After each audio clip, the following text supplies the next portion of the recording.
Assalamualaikum warahmatullahi wabarakatuh. Perkenalkan, nama saya Aina Liliatul Munawwaroh dengan NIM 01 dari kelas HKIA. Mata kuliah Qawaid Fiqhiyah dengan dosen pengampu Bapak Haji Fuad Riyadi LC MAG. Video ini akan saya buat untuk memenuhi tugas UTS Qawaid Fiqhiyah. Baik, yang pertama yaitu definisi usul fikih. Secara bahasa atau secara etimologi, usul berarti dasar, fondasi, atau pokok. Fikih berarti pemahaman yang mendalam terhadap hukum-hukum syariat. Secara istilah atau terminologi, usul fikih adalah ilmu yang membahas tentang kaidah-kaidah dan metode yang digunakan untuk menggali hukum-hukum syariat dari dalil-dalilnya yang terperinci. Yang kedua, definisi fikih. Secara bahasa, kata fikih berasal dari kata faqaha yafqahu yang berarti memahami sesuatu dengan mendalam. Secara istilah, fikih adalah ilmu tentang hukum-hukum syariat yang bersifat amalia atau perbuatan manusia yang diambil dari dalil-dalil yang terperinci. Atau fikih itu merupakan produk dari hukum Islam. Yang ketiga, qawaid fiqhiyah. Secara bahasa, qawaid berarti kaidah-kaidah atau prinsip umum. Fiqhiyah berarti berkaitan dengan hukum fikih.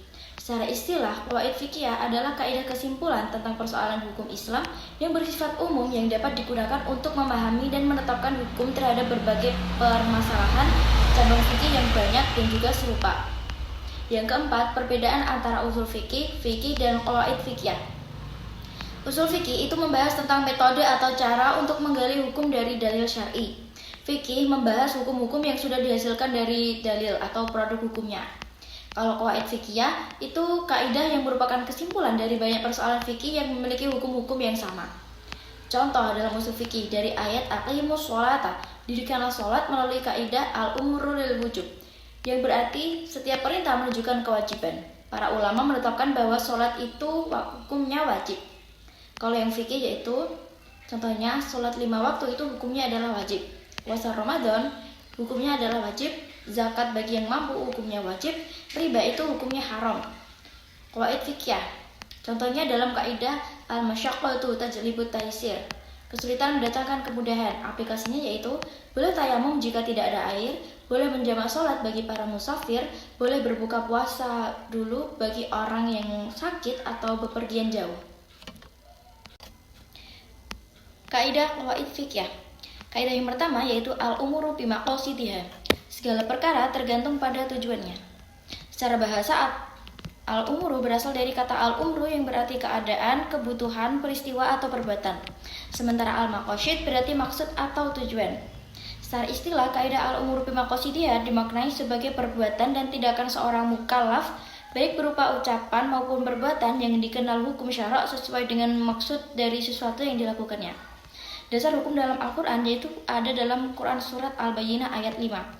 Bismillahirrahmanirrahim.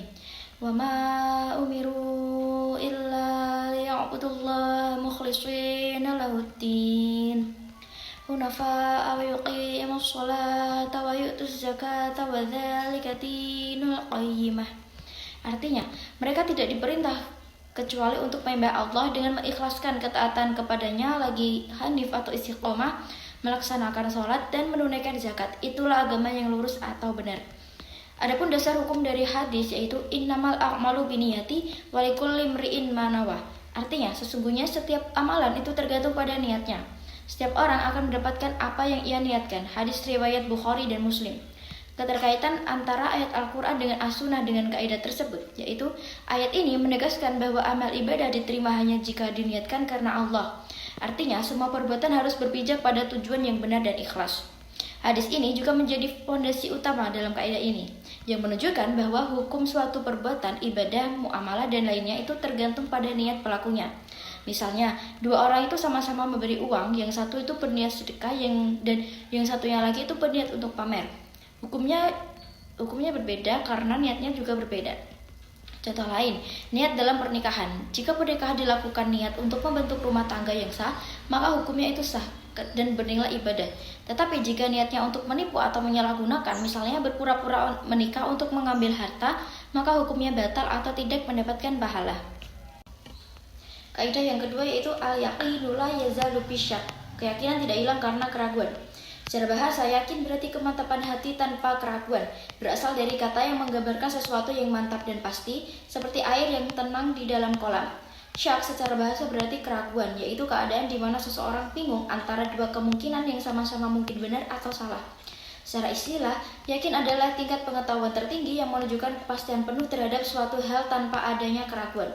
Secara istilah, syak adalah ketidakpastian antara adanya dan tidak adanya sesuatu dengan taraf keraguan yang seimbang, sehingga tidak bisa memilih satu yang lebih benar. Dasar hukum dalam Al-Quran yaitu ada dalam surat Yunus ayat 36.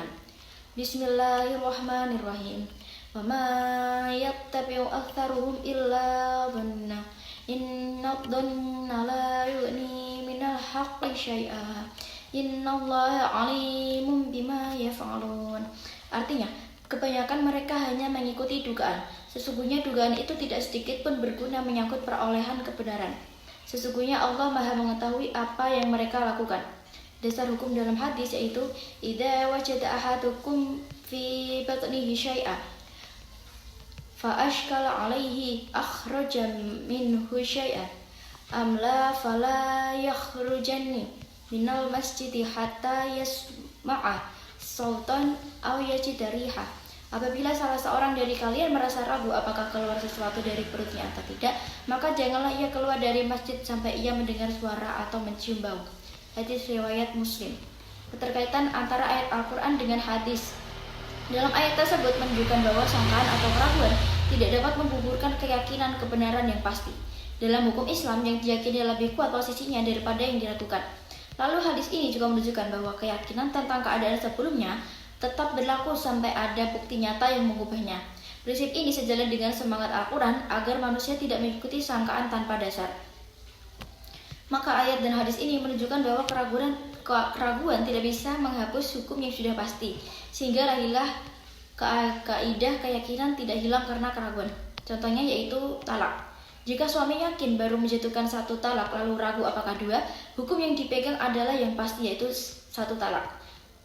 Contoh lain, status pernikahan. Jika yakin terikat menikah, ragu tentang pembatalan karena kabar samar, maka statusnya tetap dianggap nikah sampai bukti nyata. Dan hukumnya tetap sah. Kaidah yang ketiga yaitu al-masyaqqatu tajlibut taisir. Kesulitan mendatangkan kemudahan. Secara bahasa, al-masyaqqah adalah al-ta'ab, yaitu kelelahan, kepayahan, kesulitan, dan kesukaran. Tajlib bermakna mendatangkan atau menghadirkan, lalu taisir berarti kemudahan. Secara istilah adalah kesulitan mendatangkan kemudahan, maksudnya adalah bahwa hukum-hukum yang sudah ditentukan nas di dalam penerapannya, apabila ada sebab-sebab kesulitan dan kesukaran bagi mukallaf dalam peribadahan, maka syariah meringankannya sehingga mukallaf mampu melaksanakannya tanpa kesulitan dari kesukaran. Dasar hukum dalam Al-Quran yaitu ada dalam surat Al-Baqarah ayat 185. Bismillahirrahmanirrahim. Yuridullahu bikumul yusra wa la yuridu bikumul usra. Artinya, Allah menghendaki kemudahan bagimu dan tidak menghendaki kesukaran.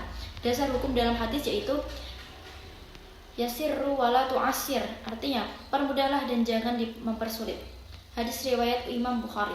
Keterkaitan antara Al-Quran dan hadis, dari dalil-dalil ini para ulama memahami bahwa setiap kesulitan yang berat dalam menjalankan syariat menjadi sebab diberinya keringanan atau rukhsah. Jadi keterkaitannya adalah bahwa ayat dan hadis menegaskan rahmat dan kemudahan sebagai prinsip dasar syariat yang menjadi sumber lahirnya kaidah ini. Adapun contoh-contohnya yaitu dalam talak atau cerai sebagai jalan keluar dari rumah tangga yang penuh mudarat. Jika kehidupan suami istri sudah tidak bisa dipertahankan karena pertengkaran terus-menerus atau karena KDRT, maka syariat membolehkan talak sebagai bentuk taisir atau kemudahan untuk menghindari kesulitan yang lebih besar. Misalnya, seorang istri dizalimi terus-menerus oleh suaminya, maka Islam memberi keringanan dengan memperbolehkan khulu atau cerai agar dia terbebas dari penderitaan. Kaidah yang keempat yaitu ad-dararu yuzal, kemudaratan harus dihilangkan. Secara bahasa, ad-darar berarti bahaya, kerugian, atau sesuatu yang menimbulkan mudarat. Yuzal berarti dihilangkan atau dihapuskan. Secara istilah, kaidah ini berarti segala bentuk bahaya, kerugian, atau tindakan yang merugikan orang lain, baik terhadap jiwa, harta, kehormatan, maupun hak, itu wajib dihilangkan dan tidak boleh dibiarkan. Atau dengan kata lain, setiap hal yang menimbulkan mudarat dalam kehidupan manusia harus dihindari atau diselesaikan dengan cara yang adil. Dasar hukum Al-Quran dalam Ada dalam surat Al-A'raf ayat 56. Bismillahirrahmanirrahim. Wala tufsidu fil ardi ba'da islahiha wa ad'u khawfan wa tama'a. Inna rahmatallahi qaribum minal muhsinin. Artinya, janganlah kamu berbuat kerusakan di bumi setelah diatur dengan baik. Berdoalah kepadanya dengan rasa takut dan penuh harap. Sesungguhnya rahmat Allah sangat dekat dengan orang-orang yang berbuat baik. Dasar hukum dalam hadis yaitu la doro wala diroro fil Islam. Tidak boleh memberi mudarat kepada orang lain dan tidak boleh membalas kemuduratan dengan kemuduratan di dalam Islam. Hadis riwayat Malik, Ibnu Majah dan Al-Daruqutni. Keterkaitan antara Al-Quran dan hadis. Ayat dan hadis ini menunjukkan bahwa Islam melarang segala bentuk tindakan yang merugikan diri sendiri maupun orang lain. Maka dari prinsip inilah muncul kaidah kemuduratan harus dihilangkan. Keterkaitannya adalah bahwa maqasid syariah atau tujuan hukum Islam bertujuan menjaga 5 hal pokok, yaitu agama, jiwa, akal, keturunan, dan juga harta. Kaidah ini menegaskan aspek perlindungan tersebut.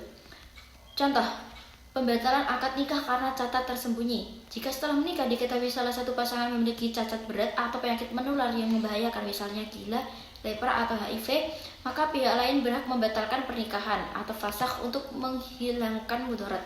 Ini sesuai kaidah ad-doror yuzal karena mempertahankan pernikahan dalam kondisi seperti itu dapat menimbulkan bahaya fisik dan psikologis. Kaidah yang kelima yaitu al-'adatu muhakkamah. Kebiasaan dapat dijadikan dasar hukum. Secara bahasa, al-'adatu berarti kebiasaan atau adat yang biasa dilakukan masyarakat. Muhakkamah berarti dijadikan rujukan atau hukum. Jadi secara harfiah itu adat yang dijadikan hukum. Secara istilah, kaidah ini menyatakan bahwa adat atau kebiasaan masyarakat yang bersifat umum, tetap dan tidak bertentangan dengan syariat dapat dijadikan sumber hukum pertimbangan dalam menetapkan praktik-praktik fikih. Artinya, bukan semua adat langsung menjadi syariat, melainkan adat yang memenuhi syariat tertentu diakui sebagai dalil praktis oleh fuqaha. Dasar hukum dalam Al-Quran yaitu ada dalam surat Al-A'raf ayat 199. Bismillahirrahmanirrahim. Khudhil afwa wamru bil urfi wa'rid 'anil jahilin. Jadilah pemaaf, perintahlah orang-orang pada yang makruf dan berpalinglah dari orang-orang yang bodoh.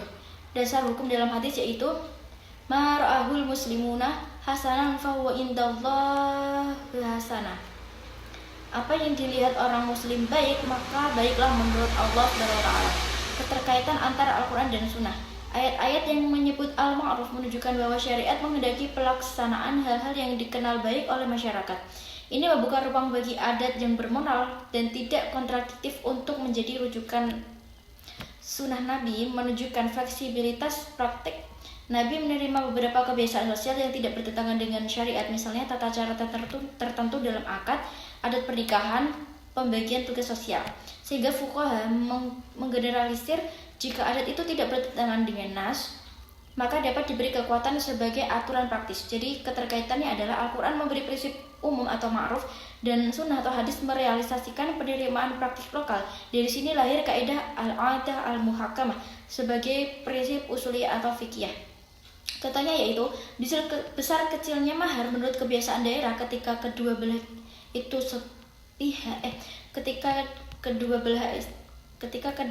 pihak itu sepakat. Jika masyarakat biasa menentukan mahar pada kisaran tertentu dan kedua pihak setuju, adat ini dianggap sah sebagai ketentuan kontraktual atau syarat akad. Adat mahar tidak boleh mengurangi hak minimal istri jika itu bertentangan nas, atau misalnya istri wajib dibayar dan tidak boleh mensyaratkan sesuatu yang haram. Baik, itu saja yang mungkin dapat saya sampaikan terkait tugas UTS Qawaid Fiqhiyah. Mohon maaf apabila dalam pengucapan saya ada yang salah dan keliru. Wassalamualaikum warahmatullahi wabarakatuh.